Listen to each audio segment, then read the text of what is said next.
sa Pilipinas. NBC Manila Broadcasting Company.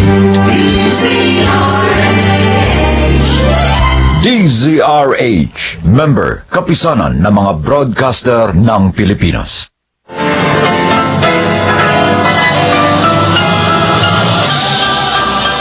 Buong karangalang inihahandog ng DZRH para sa bagong milenyo ang isa pang magandang dula. May pangako ang bukas.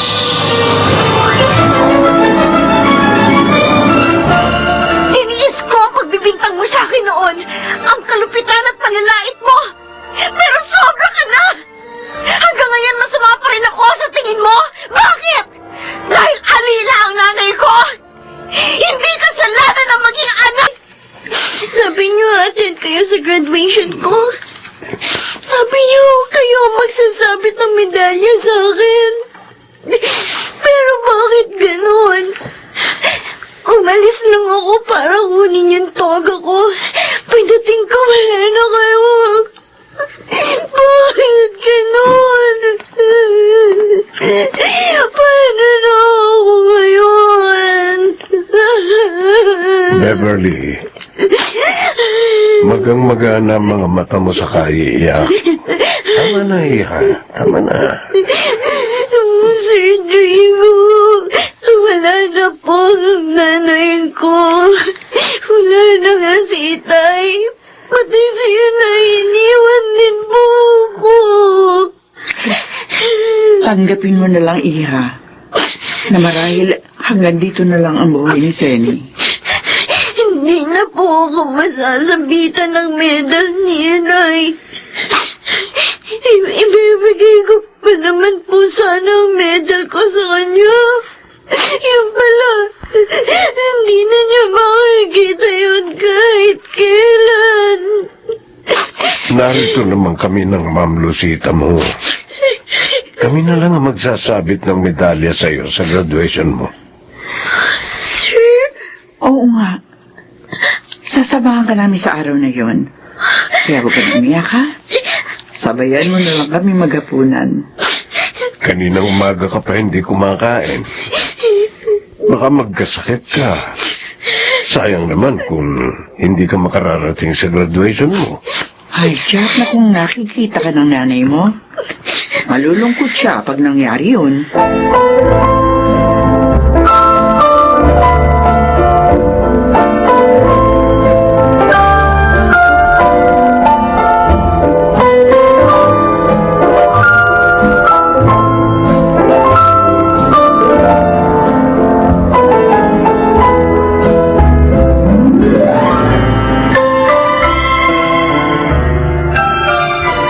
Lucita, nakabili ka na ba ng stock natin ng Pride detergent?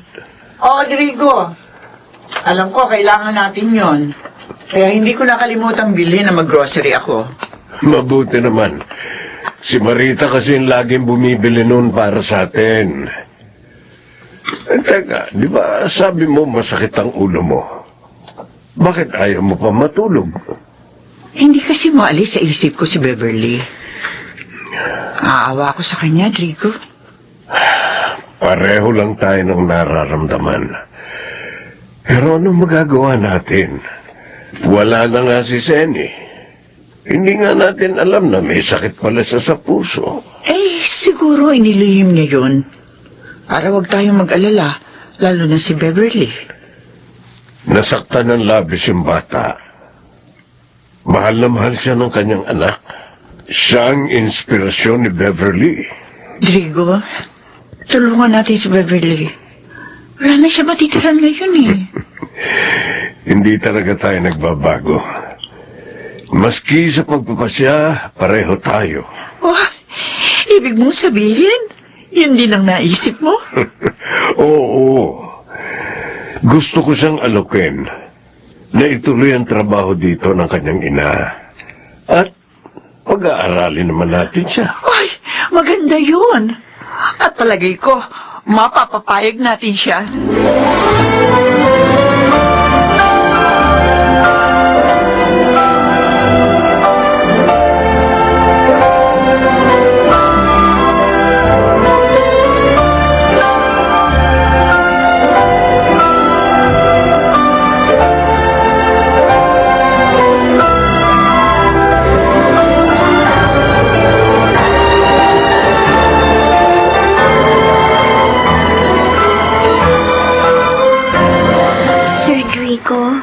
Ma'am Lucita, magpapaalam na po ako sa inyo.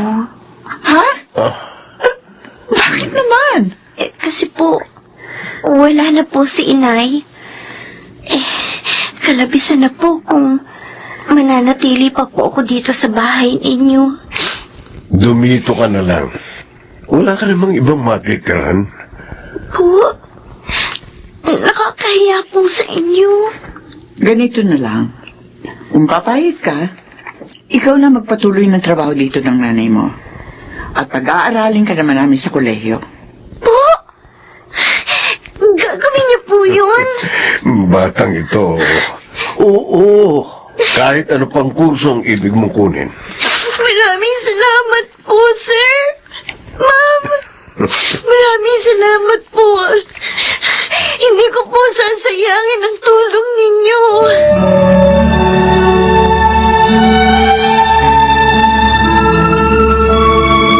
Daddy, bakit naman ganon? Bakit pinatira niyo dito ang Beverly na yon? Dana, naging tapat na kasambahay natin ang nanay niya. Umanaw nga sa panahon ng trabaho eh. O di sana binigyan niyo na lang ng konting pera. Mabuti na yung dumito siya. Makapagtatrabaho na siya, makapag-aaral pa. Magkakaroon siya ng magandang kinabukasan. What? Oh. Mag-aaralin niyo siya sa college? Wala namang masama doon, anak. Pero Mommy, Daddy, malaking gastos ang magpaaral sa college. Baka mamaya mahirapan kayo. Sige, kayo rin inaalala ko. Nagbibiro ka ba? Alam mong kaya namin magpaaral. Kahit ilang tao pa. Mamaya mo lumakit pa ulo nun. Palagay ko hindi mangyayari yun. Dahil pinalaki ni Senny si Beverly na mabait at mababang loob. Masipag at matalino pa siya. Kaya hindi nakapanghihinayang na tulungan.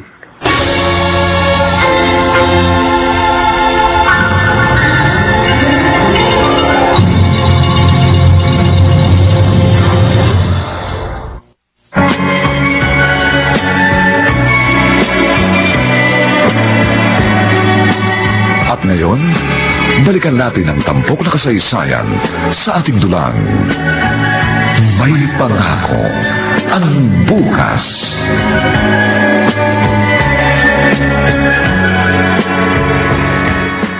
Ano bang problema, pinsan? Bakit ka na pa rito? La, gusto ko lang magpalipas ang sama ng loob, Kuya Steven. Masama ang loob mo? Kanino? Kina Mommy at Daddy. Ha? Ay, bakit naman nagtatampo ka sa kanila? May hiningi ka ba sa kanila na hindi binigay? Wala. Hindi naman pwedeng hindi nila bigay yung gusto ko. Lalo ako magagalit. Oo, spoiled ka eh. Eh, ano nga ba yung pinagtatampo mo sa kanila? Sinamahan nila si Beverly sa graduation niya. Binili pa nila ng damit at sapatos. Oo nga. Kakainis. Graduation nga pala ngayon ng magandang anak ni Aling Senny. Yung namatay yung katulong. Ang balita ko pa, may award siyang tatanggapin. Bako pa kailang. Ito naman nabanggit ko lang eh. Kahit marami pa siyang medalya, hindi pa rin magbabago ang katotohanan ng anak pa rin siya ng alila. Sobra ka naman, Dana. Ka naman ganyan. Ulila na nga yung tao, inaapi mo pa. Eh kasi kahit noon pa, ayoko na sa kanya eh. Kaya hindi ko siya pinapansin eh. Talaga naiinis ako doon. Dahil sa amin na siya magtatrabaho ngayon.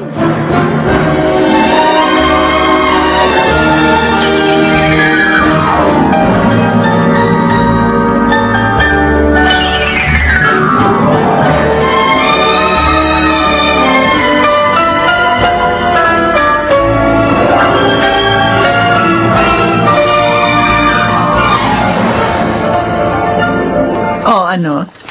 Nabusog ka ba sa dinner natin, Beverly? Opo, ma'am. Salamat po sa inyo. Ibinili niyo na nga po ako ng mga gamit. Sinamahan niyo pa po ako ngayong graduation ko.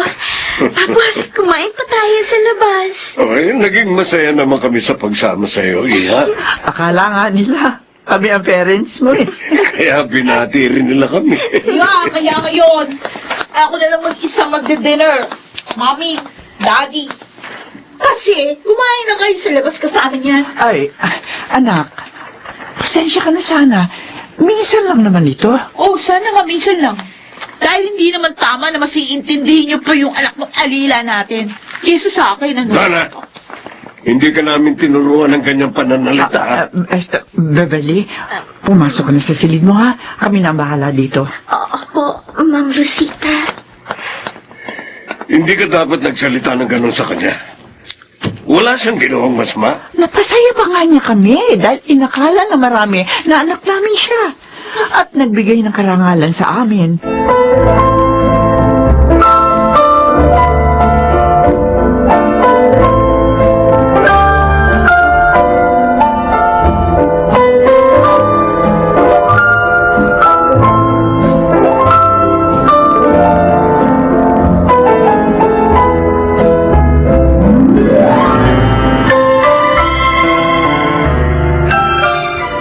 Buisit talaga.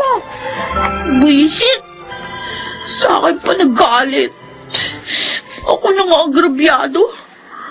Nakapagsapit lang sila ng medalya dun sa anak ng dati nilang alila. Tuwang-tuwa naman sila. Hindi naman nila kamag-anak yun. Para pag malasakitan. Hindi ako papayag na maulit pa ito. Hindi!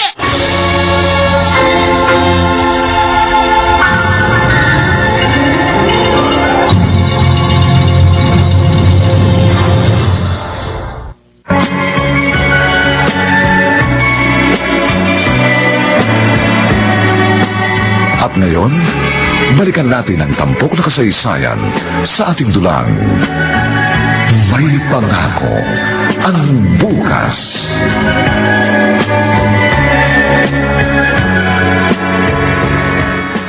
Papasok ka na ba sa office, Rigo? Oo, late na nga ako eh.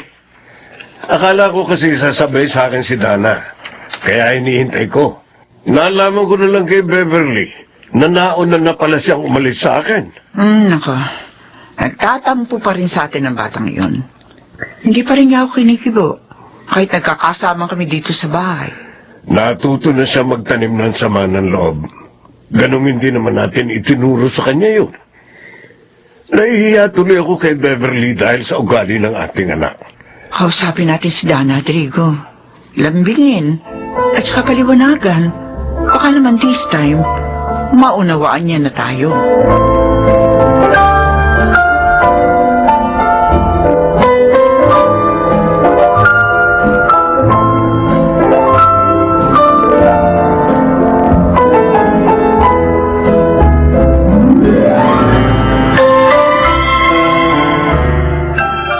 Ano?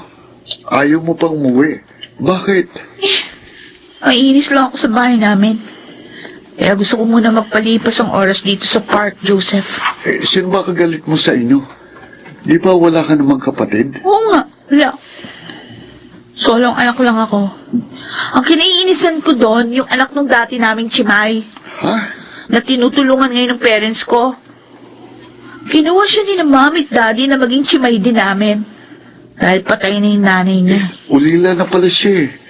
Hindi ka dapat mainis sa kanya kasi kawawa yun. Basta, mabigat ang dugo ko sa babaeng yun. Ayoko siya nakikita. Ayoko.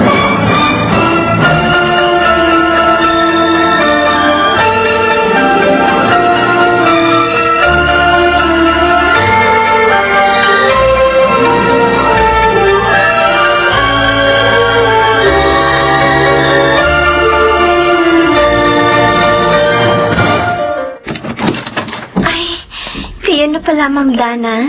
Gusto niyo na po ba mag-dinner? Maghahain na po ako. Hoy, kung gusto kong kumain, sasabihin ko ha. Huwag kang epal. Opo. Sorry po, Ma'am. Bakit ngayon ka lang umuwi, Dana? Gabi na. No-share kami ng friends ko. Ilang beses ko nang sinabi sa'yo, kung gagabihin ka, tatawag ka o mag-text sa amin.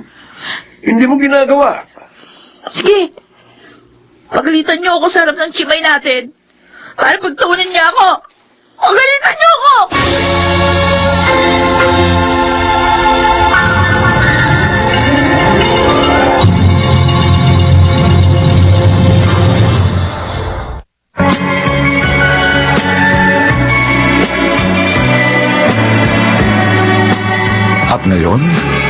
balikan natin ang tampok na kasaysayan sa ating dulang. May pangako ang bukas.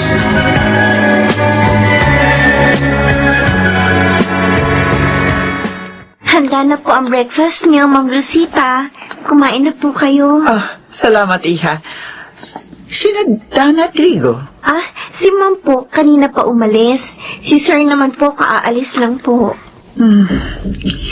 Hindi na naman pala sila magkasabay na umalis. Nahiya po ako sa inyo ni Sir, Ma'am. Oh, bakit naman? Kasi po, parang nagtatampo sa inyo si Ma'am Dana dahil sa akin. Ayoko po sanang mangyari yun. Pasensya ka na sana, ha? Spoiled kasi si Dana eh. Ang gusto niya, siya lagi ang pinapansin namin. Pero hayaan mo, masasanay din yun sa'yo. Magbabago rin siya.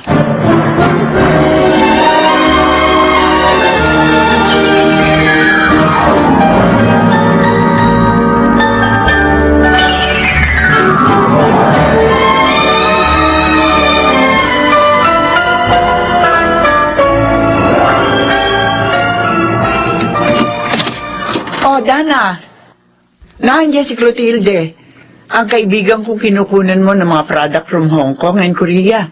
Marami siyang dala. Gusto niya makita mo yun. Wala na akong pera, Mami. Bus ng allowance ko. Bumaba ka na, tingnan mo. Ako na bahala dun. Triga? Kayo magbabayad lahat ng magugustuhan ko doon? Of course. Anak kita eh. At kaya kami nagsisikap ng daddy mo para sa'yo. Kasi parang pinagpapalit niyo na ako sa iba eh. Hindi pwede mangyari yon, anak. Kaya huwag kang mag-isip ng ganon. O sige na, bumaba ka na doon. Hinihintay ka na ni Clotilde.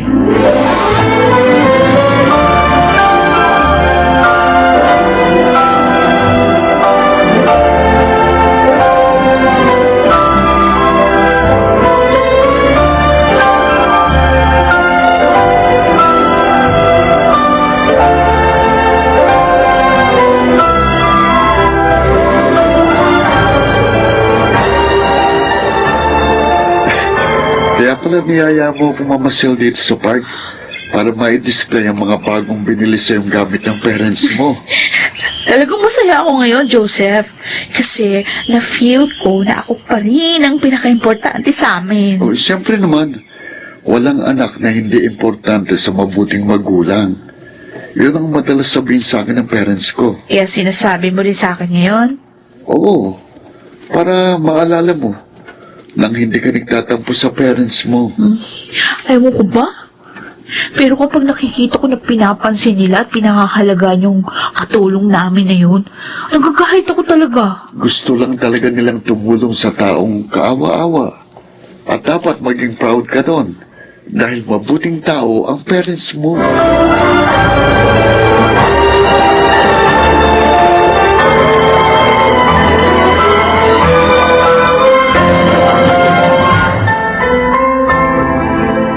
Drigo, nailagay ko na yung bagong unique toothpaste sa bathroom, ha? Salamat, Lucita. Good morning po, tita. Tito. Oh, narito ka na pala, Steven. Sabi po kasi ni Mami sa akin, pinapupunta niyo raw ako dito. Ay, oo, Steven. Pasasamahan sana namin sa iyo na mag-enroll si Beverly. May meeting kasi ako ngayon sa isang importanteng kliyente. At ang tita Lucita mo naman, sasamahan si Dana sa kaibigan ng Alahera. Kaya walang sasama kay Beverly.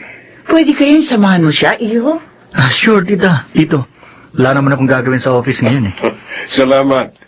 We'll call you up later para malaman ang nangyari. Okay po. Mabuti naman po pala. Wala nang tampo ni pinsan sa inyo. Inaamo kasi siya ng tita mo. Kaya umayin na rin ako. Para mapaliwanagan namin siya.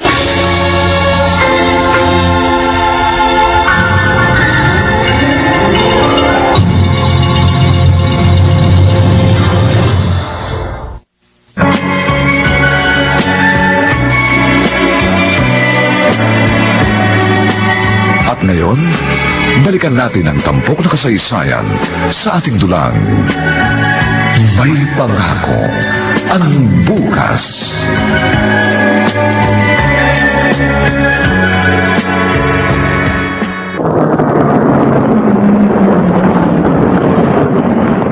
Okay, we're home, Beverly. Salamat sa pagsama mo sa akin, Steven, ha? Naabala patuloy kita. Ikaw naman, hindi abala yun. Hindi naman ako busy ngayon eh. Saka gusto ni na Tito na samahan kita para matulungan ka. Napakabuti talaga ni na Mama at Sir. Dahil sa kanila, nararamdaman kong hindi ako nag-iisa. Kaya mag-aaral akong mabuti para naman matuwa sila. Kahit man lang sa ganitong paraan, masuklian ko ang kanilang kabutihan at mapasaya ko sila. Mabuti ka pa. Naiisip mong pasayahin si na Tito at Tita. Samantalang ang pinsan ko, puro pag-aaksaya ng pera at panahon ang ginagawa. Ang totoo nga eh, pangatlong kurso na ang kinuha niya ngayon sa college. Baka naman this time, tapusin niya ng kinuha niyang course. Bigyan pa rin natin siya ng chance.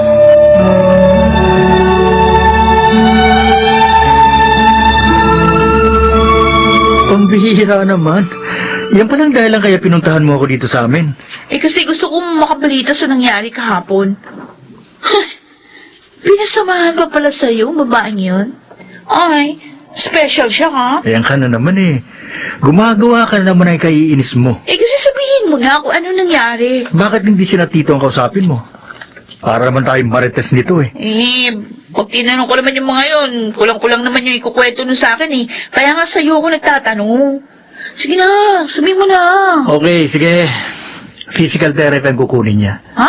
At doon sa exclusive school na pinuntahan namin siya papasok. Kapal naman ang mukha noon. 4-year course pang kinuha? Bakit hindi na lang vocational? Hindi na nahiya sa gagasto sa pag-aaral niya. Eh, sabi niya, mag-aaral naman siya mabuti. Para hindi naman masayang ang tulong ng parents mo. Masyado kasing mabait si mami at daddy. Pero hindi bale, sisiguraduhin ko na hindi magtatagal ang babaeng yan sa amin. Dana, ano bang binabalak mong gawin?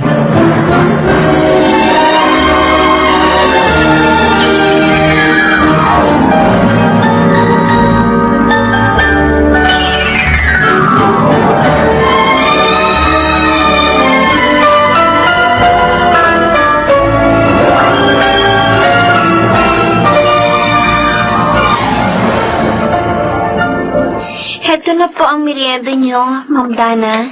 Sir. Thank you. Ilagay mo dito, sir. Tapon ng Diyos. Nabasag pa yung mga baso. Ang tanga mo kasi! Hindi ka maalis mag-serve! Dana, Ma'am Dana, sorry po. Oh, sorry mukha mo. Iyak-iyak ka pa dyan. Bilisan mo, linisin mo na yan. Opo, Ma'am. Joseph, halika. Doon na lang tayo sa garden. Ha? Nakakasira ng araw ang tanga na ito eh. bakit mo naman siya pinagsabihan ng ganun? Tanga kasi! Hindi nag-iingat. Wala siyang kasalanan. Sinagi mong dala niyang tray, kaya natapon ng laman. Uy, hindi ko naman sinadya yan ah. Kung ganun, hindi ka dapat magalit. Dahil hindi rin niya gustong nangyari. Bakit ba pinagtatanggol mo yon? Ako ang kaibigan mo, hindi siya.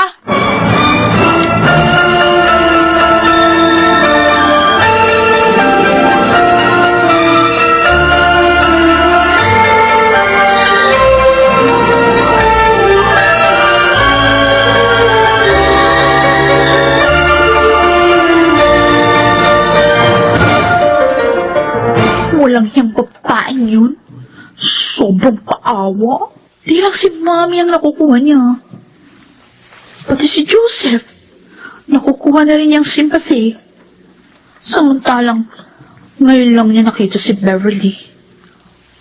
Kakainis talaga. Dapat siya mawala dito. Unti-unti niya nang inaagawan lahat sa akin. Oh, ano bang dapat kong gawin?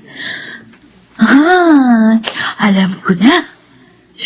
Alam ko na kung anong gagawin ko. At dito, baka hindi lang siya basta mapalayas. Baka makulong pa siya.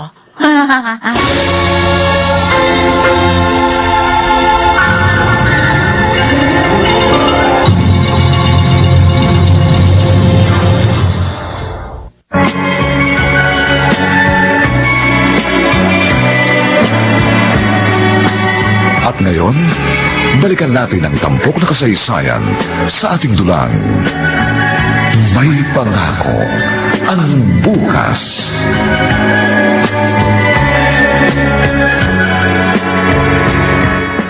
Hindi ako maaaring magkamali. Doon ko talaga inilagay yun. Dahil hindi ko ugali mag-iwan ng alahas kung saan-saan. Pero susubukan ko na rin halugugin ang kwarto namin. Magpapatulong ako kay Beverly. Ma'am, narito na po ako. Oh, ang bilis mo ah. Tapos ka na bang mag-review?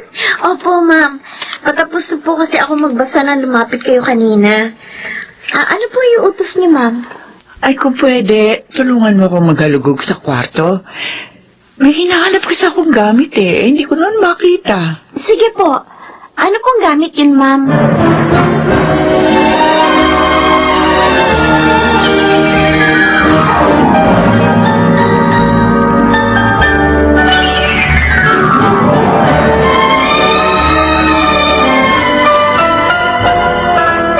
What? Nawawalan kayo ng alahas? Oo. Nagtataka naman ako. Bakit nawala yun? Hindi ko naman ugali mag-iwan ng alahas kung saan-saan. Naku, Mami. Malamang naiwan niyo yun ang hindi niyo namalayan. Baka dahil sa pagod, kaya nakalimutan niyo na. Baka mamaya may nakapulot nun. Tapos di na binalik sa inyo. Pero si Beverly lang ang naglilinis sa kwarto namin, anak. O kaya nga, malay niyo napulot niya. Then, inangkin na. Mabait at tapat siya. Tulad din ng kanyang ina. Ay, naku, Mami, hindi ka nakakatiyak dyan. Ang dapat niyong gawin, halongkatin niyo yung mga gamit niya. Dana, makakasakit ako ng tao. So what? Ang importante, makita niyo yung nawawala yung alahas.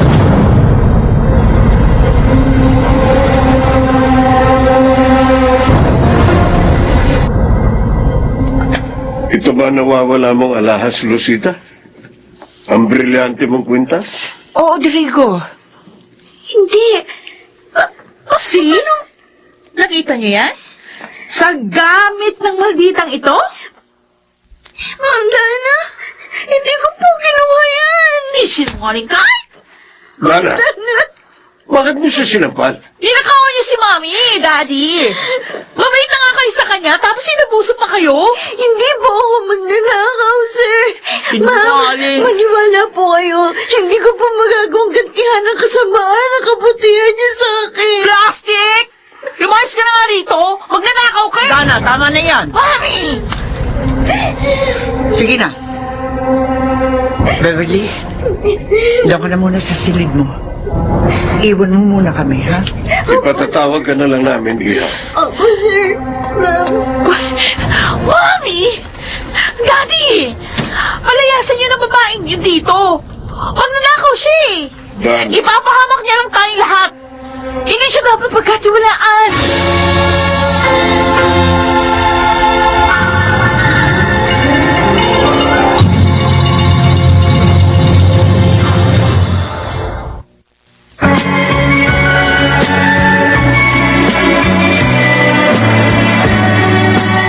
At ngayon, balikan natin ang tampok na kasaysayan sa ating dulang.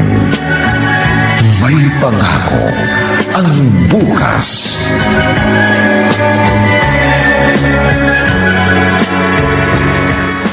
Dana, narito na ako. Buti naman. Bakit ba pinapunta mo ako dito sa park? Kasi dito, makakapag-usap tayo. Oh? Tungkol saan? Traidor ka! Pumasok ka! Bakit mo ako sinampal? Dahil niloloko mo lang ako! Anong niloko? Dana, wala tayong relasyon. Umasa ako nililigawan mo ko dahil sa closeness natin. Ano? Yung pala, ang visit na anak ng alila namin na gusto mo. Kung hindi ko pa narinig yung pag-uusap nyo, hindi ko malalaman. Dana, hindi kita pinaasa. Hindi ako nagtapat ng pag-ibig sa'yo. Ang mali ko lang, hindi ko nasabi sa'yo ang paliligaw ko kay Beverly. Dahil alam kong kokontra ka. Dahil galit ka sa kanya. Hindi ko alam na may damdamin ka sa akin, Dana. Bakit ano bang meron sa babaeng yun? Ah? At lahat kayo nakukuha sa akin.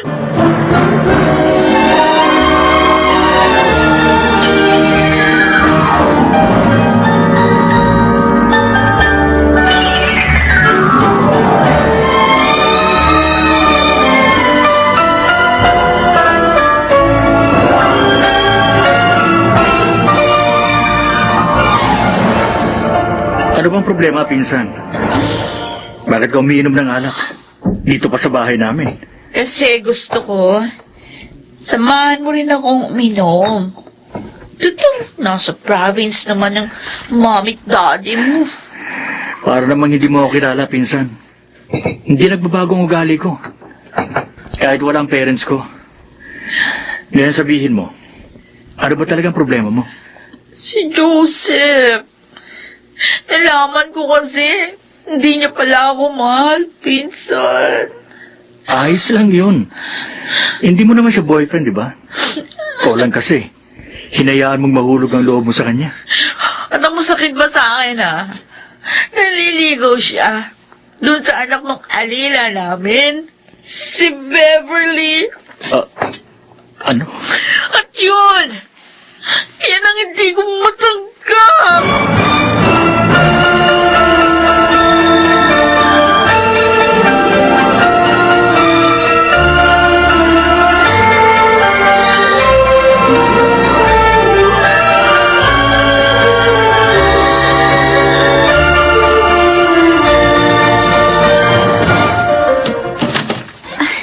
Kayo pala, Ma'am Dana. May kailangan kayo? Walang hiya ka? Ma'am, ba't niyo ako sinampal? Dahil mga agaw ka! Ma'am, tama na. Wala akong inagaw sa inyo. Inagaw mo si Joseph sa akin! Inagaw mo! Pagmamahal niya! Kasalanan mo na! Yan! Sakit mo! Ay! Lalong hindi kita bibitiwan hanggang sa makalbo ka naman!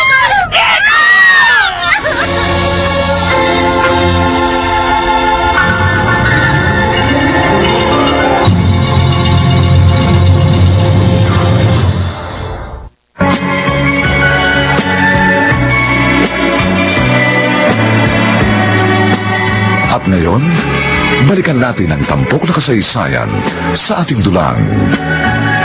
May pangako ang bukas.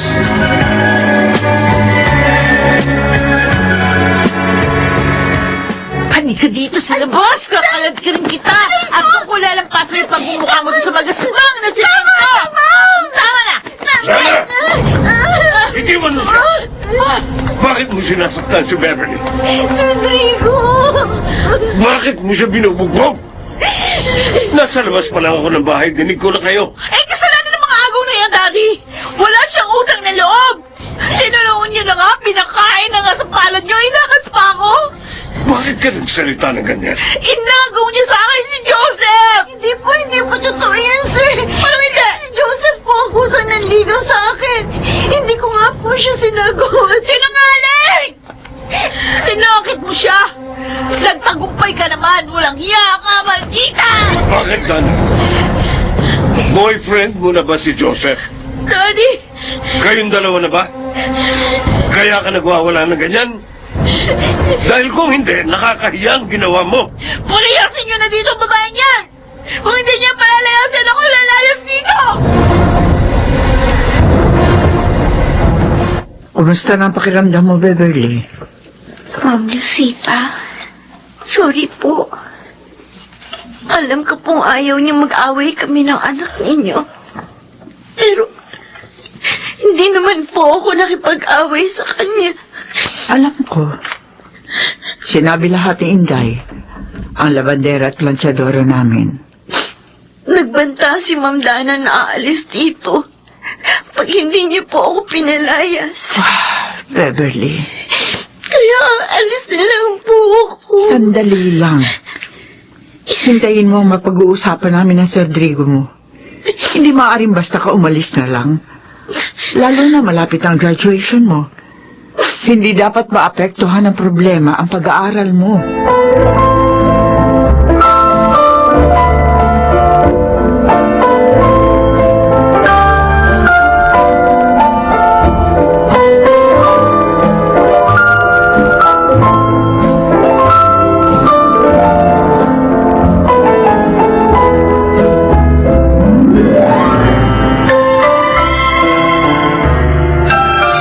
Nakausap ko na si Steven, Lucita. O, anong sabi?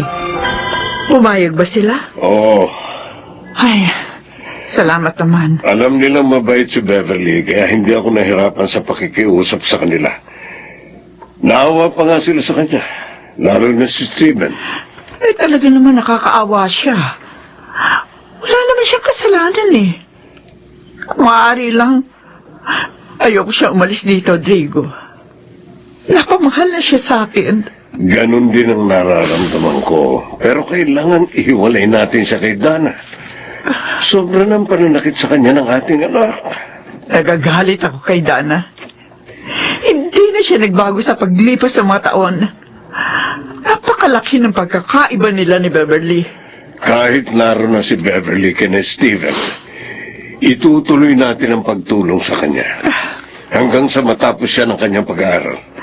Makabubuti rin siguro na huwag munang malaman ni Dana na naroon si Beverly. Para na rin matahimik si Beverly. Oo. Sasabihin ko kina Steven na sikaping manatiling lihim kay Dana ang lahat ng ito.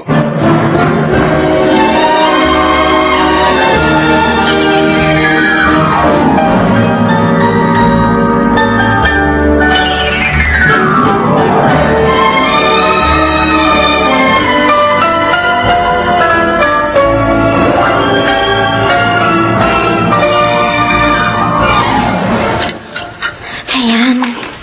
Tapos ko nang hugasan ng lahat ng ligpitin dito sa kusina. Iba talaga pag may smart dishwashing. Madaling makatanggal ng dumi sa gamit. Mabango pa. Oh, Beverly. Bakit ikaw ang gumagawa dito sa kusina? Sabi ko kay Manang Nena, tutulungan ko na siya. At saka, pasasalamat ko na rin ito sa pagpayag din yung tumira ako dito. Mabait ka. Kaya masaya kami nakasama ka. Lalo na ako. Steven? Kasi mas madalas na tayo nagkakausap ngayon. Matatahimik ka na rin dito. Dahil hindi ako papayag na guluhin ka pa ni Dana dito.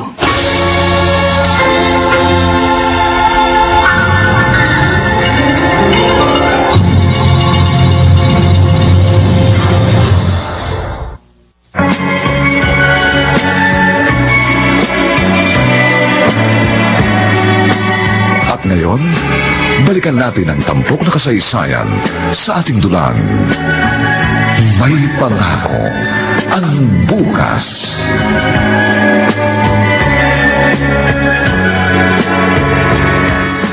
Ilang araw ko nang hindi nakakausap si Beverly. Hindi ko na makontak ang cellphone niya. Iniiwasan kaya niya ako? O may nangyari lang? O buti pa, puntahan ko siya sa kanila para hindi na ako nag-iisip ng ganito.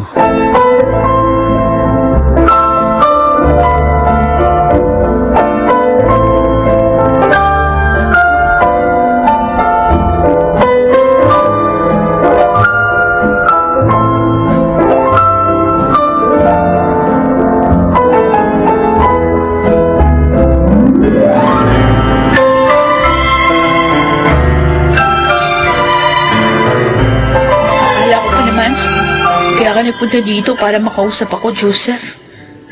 Yung pala, para tanungin tungkol sa buwisit na si Beverly. Pasensya na, Dana. Ilang araw ko na kasi siyang hindi nakakausap. Ay, Joseph, kalimutan mo na yun. Sa akin mo na lang ibanin yung pansin mo dahil ako yung nagmamahal sa'yo. Kung wala dito ngayon si Beverly, alis na ako. Babalik na lang ako sa ibang araw. Wala na siya dito. Ano? Pinalayas na namin. Saan nagpunta? Ha? Mali ko. Wala naman akong pakialam sa kanya eh.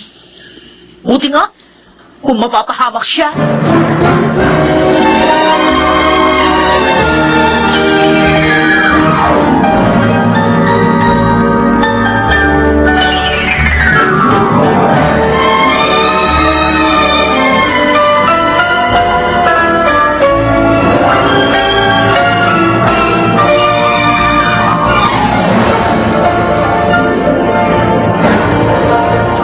Salamat. Makakauwi na rin. Nakakapagod ang maghapon. Kaya lang ang hirap sumakay.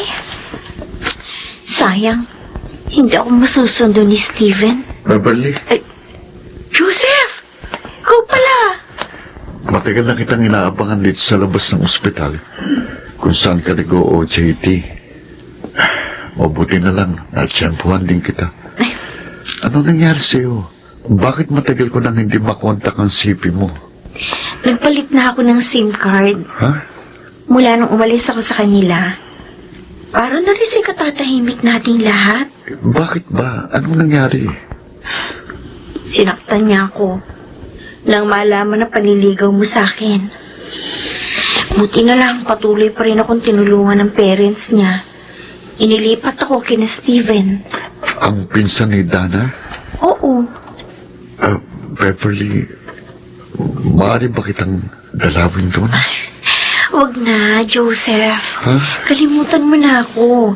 Mga matahimik na tayo pare-pareho. Joseph, gusto kong maabot ang mga pangarap ko. Sana, maunawaan mo ko.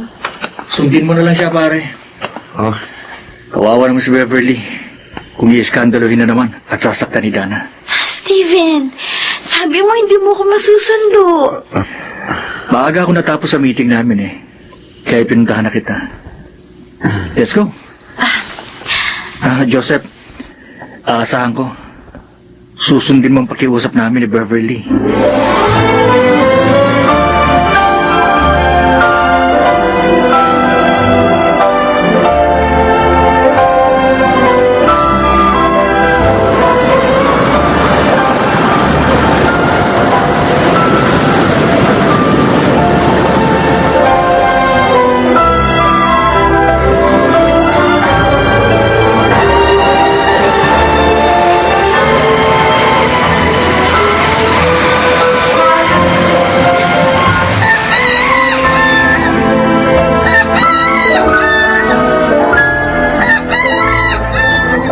Rosita, nabili mo na ba yung sinabi kong ireregalo natin kay Beverly sa graduation niya? Ay, oo, Drigo. Mabuti. Sana magustuhan niya ang regalo natin. Mabuti pa si Beverly. Ang tatapos na sa medicine. Samantalang si Dana, 27 years old na. Pero hindi pa rin graduate ang college. Paano? Naka-4 na palit na ng kurso. May back subject pa. Walang tigil sa lakwatsa eh. Bala ko nga, pag bumagsak pa siya this time, hindi na natin siya pag-aaralin. Tama talagang desisyon natin na ilipat siya kay Steven at ilihim yung kay Dana. Sinungaling kayo! Ano ako ba naman? Pinalayas niyo na talaga si Beverly. Niloko niyo lang pala ako. Dana! Nakuha na talaga ng malditang yun ang pagmamahal niyo sa akin. Tumigil ka nga. Kung umarte ka, para kang bata. Matanda ka na. Dapat nauunawaan mo na mga sinasabi namin sa'yo. Daddy! Ayaw mo tulungan namin ng ibang tao? Bakit? Dahil insecure ka. Dahil sila may narating. Pero ikaw na anak namin, wala pa rin. Sige! Pagtulungan niyo ako! Pagtulungan niyo ako!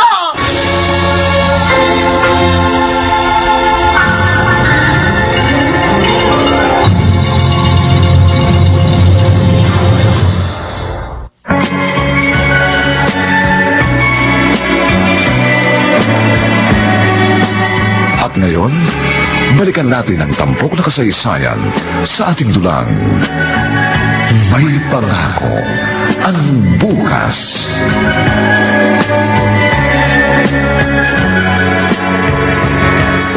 Ano pa talaga sasabihin mong good news? Galing dito sina Tito at Tita. Oh, Hmm. sayang naman hindi ko inabot. Kinausap kasi ako ng resident doctor ng ospital eh.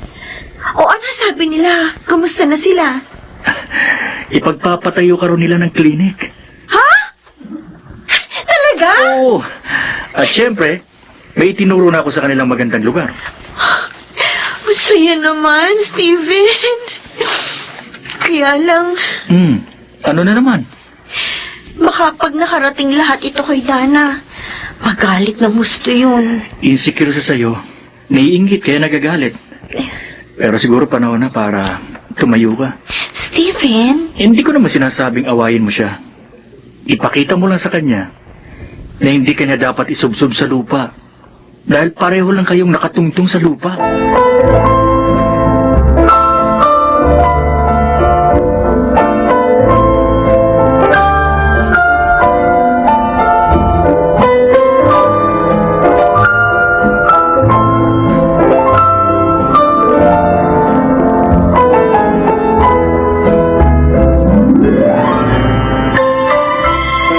Ha?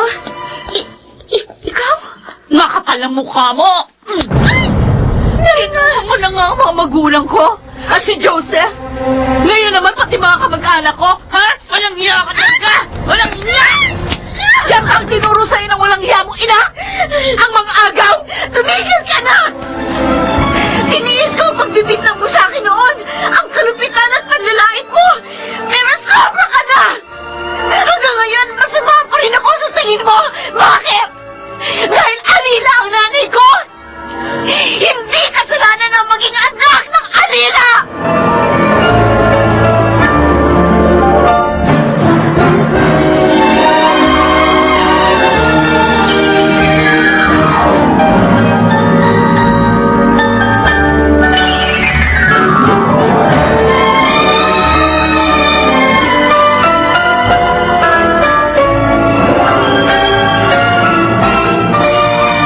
Rosita, nakausap ko si Steven.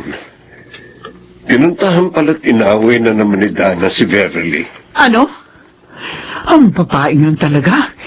Hindi na nagbago. Ayoko sanang gawin ito, pero palagay ko, ito lang ang paraan para matauhan si Dana. Anong ibig mong sabihin? Ipagtapat na natin sa kanya ang katotohanan. Ha? Sasabihin na natin sa kanya? At anong katotohanan yon, Mami? Daddy, Dana! sabihin nyo! Ano?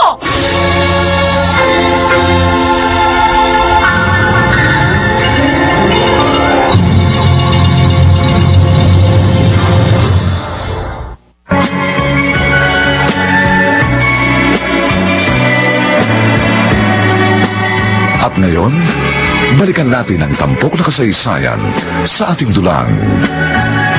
May pangako ang bukas.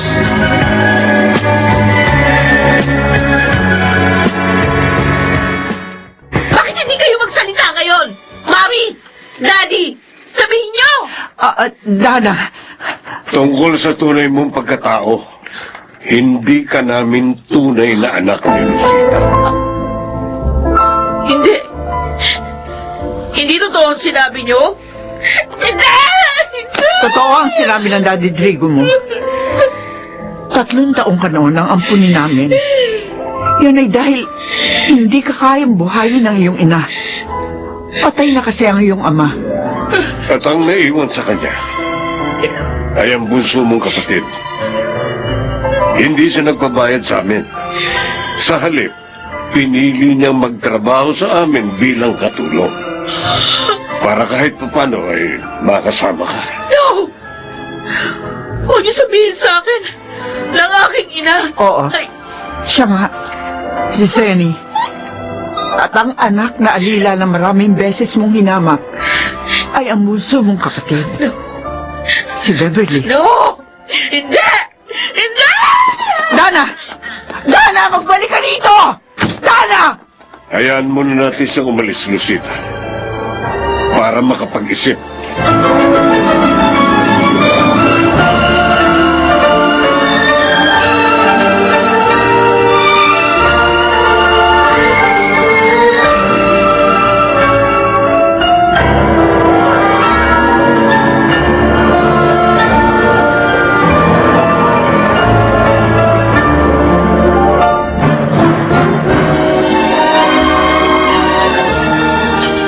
Ano bang mahalagang bagay ang sasabihin mo sa akin, Beverly? Gusto ko sanang magpaalam na sa inyo, Stephen. Ha?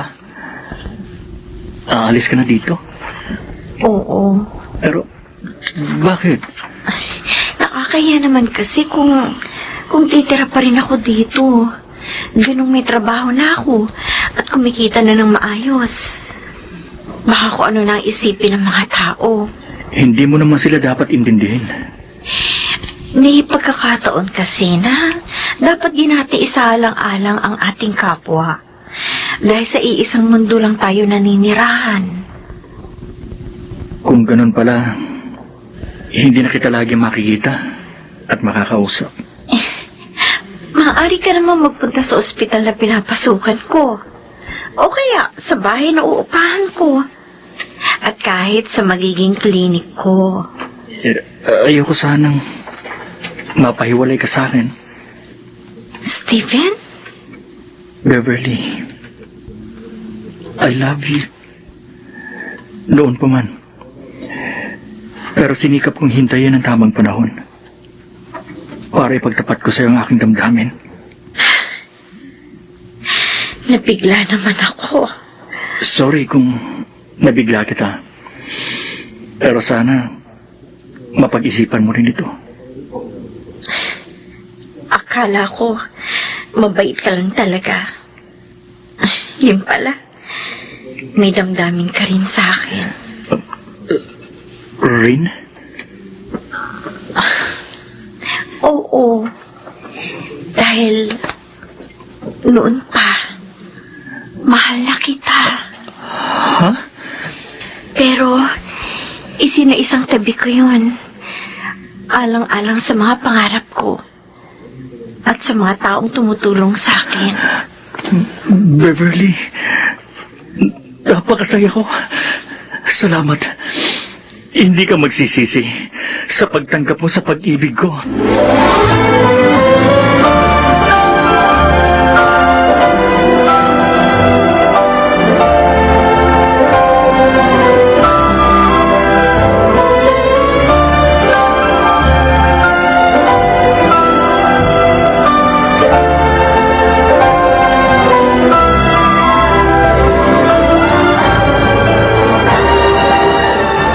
Lucita, saan ka galing? Pinuntahan ko yung ibang kaibigan ni Dana. Baka sakali ako na baka alam nila kung nasaan siya. Ilang araw na nga pala siyang hindi umuwi dito. Uy, kumusta naman ang lakad mo? Walang nangyari. Lahat sila hindi alam kung nasaan siya. May dala siyang konting pera nang umalis dito. Pero malamang, ubus na yun ngayon. Draco, kausapin natin si Beverly. Sabihin na rin natin ang katotohanan sa kanya. Baka matulungan din niya tayo sa paghahanap sa kanyang kapatid.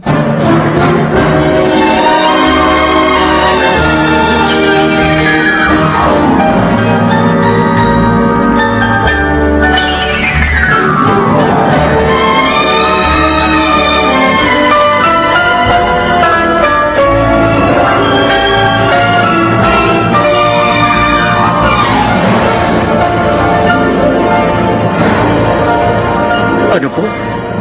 Nawawala si Dana? Oo, Stephen. Ilang araw na. Bakit po siya umalis nang walang paalam? Kasi hindi niya matanggap ang katotohanan ng kanyang nalaman. Ang lihim ng kanyang pagkatao. Teka, tita. Huwag niyong sabihin, hindi niyo siya tunay na anak. Tama ka. Hindi. Ampun niyo lang pala siya. 3 taon pa lamang siya noon ang ampunin namin. Dahil hirap na hirap si Zenny, hindi alam kung paano kanyang bubuhayin. Sandali po. Bakit napasama po kami ni Inay sa kwento ni Dana? Dahil si Dana, ang panganay mong kapatid. Legal namin siyang inampun sa iyong ina. Dahil kailanman, hindi kami maaari magkaanak ni Drigo. Ang babaeng nanakit, sumira at humamak sa akin. Kapatid ko pala. Kung ganon, hindi ko pinsan si Dana. Oo, Stephen. At alam ng mga magulang mo ang tungkol dito. Anong biro ng buhay itong nangyari sa amin? Patawarin mo sana kami, Beverly. Hindi namin gustong saktan ang damdamin mo. Ang totoo, wala na kaming balak pang sabihin ito. Pero kailangan gawin. Nasaan na po ngayon si Dana, Tito? Hindi namin alam. Kaya nga gusto namin magpatulong sa inyo.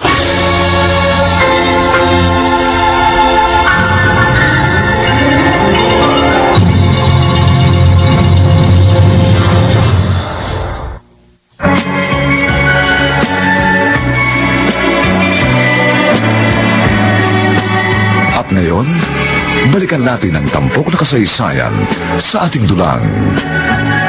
May pangako ang bukas.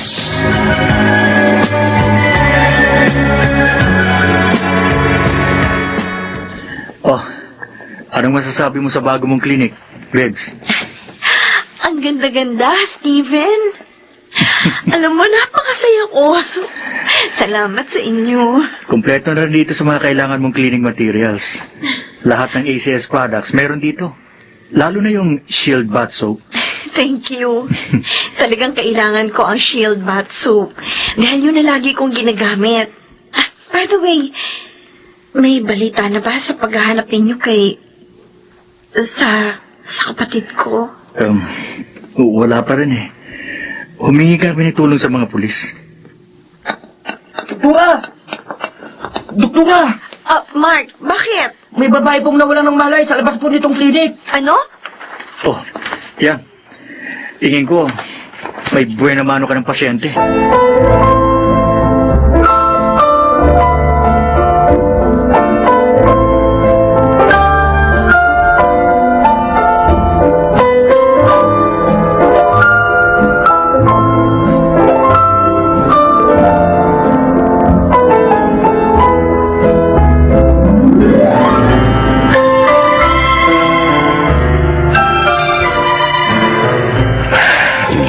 Report na dapat basahin. Ay, sumasakit na ang ulo ko. Si Dana. Naalala ko na naman siya. Nasaan na kaya ngayon ang batang yan? Mali ba kami sa pagsasabi sa kanya ng totoo? Huwag naman sana siyang mapahamak. Dahil pag nangyari yun, masasaktan din kami. Dahil minahal na namin siya bilang aming anak. Rigo! Rigo! Oh, bakit para ka natataranta, Lucita? Tumawag si Beverly. Natagpuan na raw nila ang ating anak.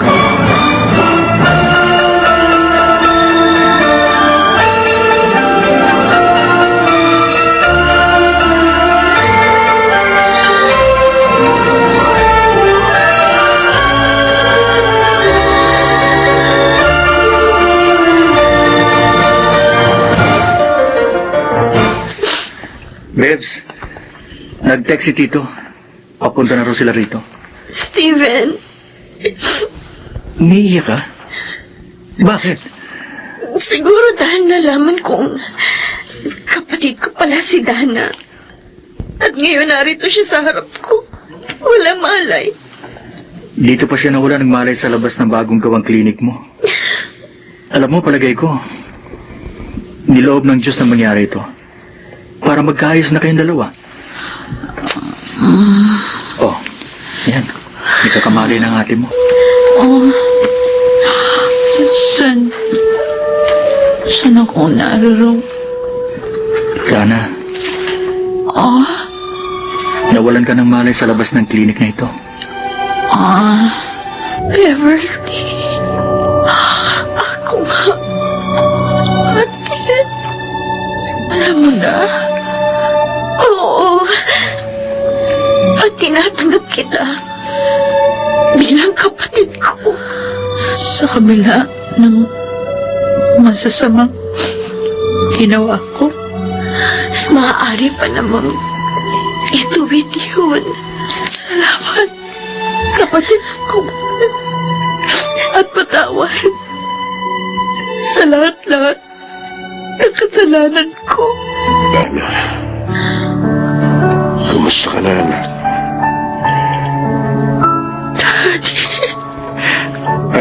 Alala kami sa iyo, anak. Kung saan ka na namin hinanap. I'm sorry, Mommy. Sorry sa inyong dalawa ni Daddy. Dana, Ang daming problema. At sama ng loob na binigay ko sa inyo. Pero hinanap niyo pa rin ako. Dahil mahal ka namin. At tulad sa isang tunay na anak. Maraming salamat sa lahat ng ginawa niyo para sa akin.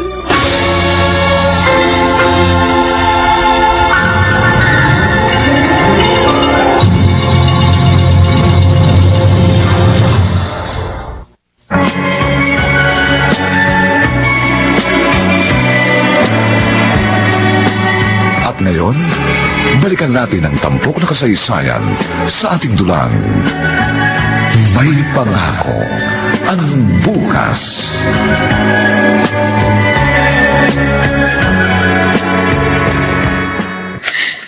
Sure ka ba na dito mo ako gusto matulog sa room mo, Ate Dana? Oo. Oo, bunso. Para makapagkwentuhan tayo ng gusto. Sabagay, gusto ko yun. Ngayon pa lang nga tayo magkakabanding ng ganito. At marami akong gustong itanong sa'yo. At ano naman yun? Kung paano naging kayo ni Steven, samantalang si Joseph yung nanliligaw sa'yo nun. Ang totoo, noon pa may lihim na akong pagtingin kay Steven. Kaya nga hindi ko sinagot si Joseph eh. Talaga? Oo. At itong huli, nalaman ko nang magtapat siya sa akin ha. Pareho lang pala kami ng damdamin. Kaya yun, sinagot ko na siya. O di sa kasalan ng tuloy niyan. Ay, hindi po. Bakit? Dapat mauna ka muna sa akin, ate.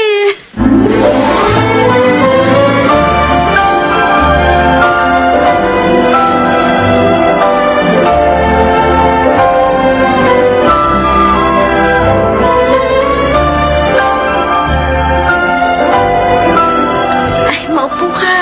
Salamat, Beverly. Lalabas na siya. Ayun na pala. Beverly! Sino bang bisita ko? Kumusta, Dana? Joseph! Ang tagal mong nawala ah. Oo, nagpagaling lang. At okay na ako ngayon. Nagkita sila ni Steven sa isang conference, ate. At siya rin ang nagkwento sa akin ng lahat ng nangyari. Kaya pala hindi ko na nabigla. Iniimbita niya tayo ni na Steven, ate Dana. Saan? Bakit? Ano okasyon? Nakalimutan mo na pala. Birthday ko sa makalawa. Ay. At wala akong partner para makasama sa araw na yon.